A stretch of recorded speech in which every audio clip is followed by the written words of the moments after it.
আর কোনটা গ্রহণযোগ্য।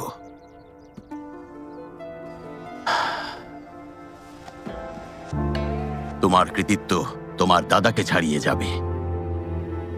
ধন্যবাদ।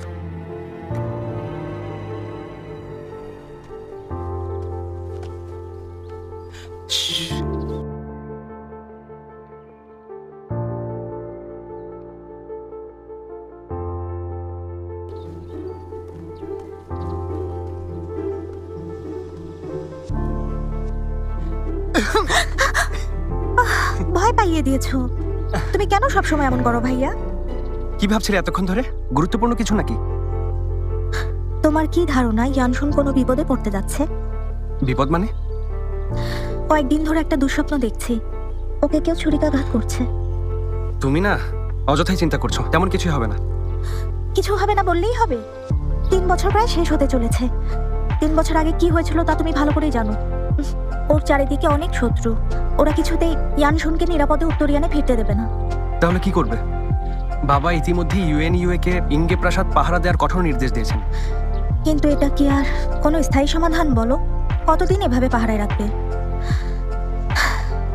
আমি ওই সাম্রাজ্যের প্রিন্সেস হয়েও ওর জন্য কিছুই করতে পারিনি।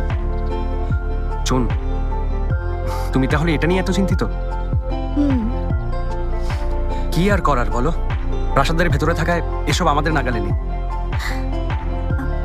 কিন্তু গতকাল রাতে আমি অনেকক্ষণ ভেবেছি, আর তারপর আমার মাথায় একটা বুদ্ধি এসেছে। কি বুদ্ধি বলো? অনুমান করো।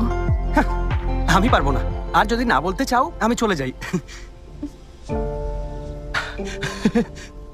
কি আমি আন্দাজ করতে পারছি না, দয়া করে তুমি বলে দাও না।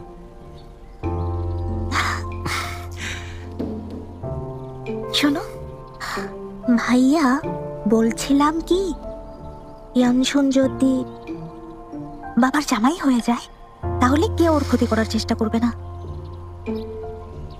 এটা তুমি কাল রাতে ভাবনি, সারা জীবন ধরে ভেবে রেখেছো তাই না? হ্যাঁ, তোমাকে একটা গুরুত্বপূর্ণ কথা বললাম আর তুমি কিনা মজা করছো। শোনো, এটাই একমাত্র উপায়, আর এমনটা হলে ইয়ানশুন নিরাপদে থাকবে।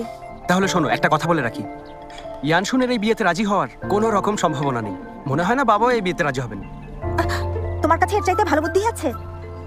নেই তাই না? তাহলে আমাকে সহযোগিতা করো। কোথায় যাচ্ছ?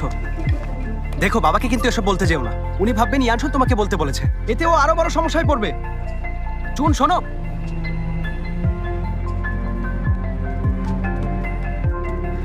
একটু কথা বলতে পারি মা? হ্যাঁ চুন, এসো। তুমি কি আমার জন্য মেঘের ছবি নিয়ে এসেছো? রাজকীয় চিত্রশিল্পীদের আঁকা মেঘের ছবিগুলো কেমন নিষ্প্রাণ মনে হচ্ছে। আসলে আমি ওই ছবিগুলোর কথা ভুলে গেছি, পরে চাইওয়েকে দিয়ে পাঠিয়ে দেব। তবে আপনার জন্য চমৎকার একটা উপহার নিয়ে এসেছি। রূপচর্চার জন্য এটা চাঙানের সবচেয়ে ভালো কাদা। এটাকে সৌন্দর্যের গোপন উপাদানও বলা হয়। মা, ব্যবহার করে দেখতে পারেন। ঠিক আছে, এটা রেখে দাও। আচ্ছা, আমি চাই আপনি এই ওয়েই সাম্রাজ্যে চিরদিন শ্রেষ্ঠ সুন্দরী হয়ে থাকুন। আচ্ছা মা, গত কয়েকদিন ধরে দেখছি অনেক ছবি আঁকছেন। তুমি এখন বড় হয়ে গেছো, তোমার বিয়ের জন্য আমি নিখুঁত কিছু শুভ মেঘের ছবি আঁকছি, কারণ কাউকে ভরসা হচ্ছে না। মা, কয়েকদিন ধরে ছবি এঁকে যাচ্ছেন, বিশ্রাম দরকার।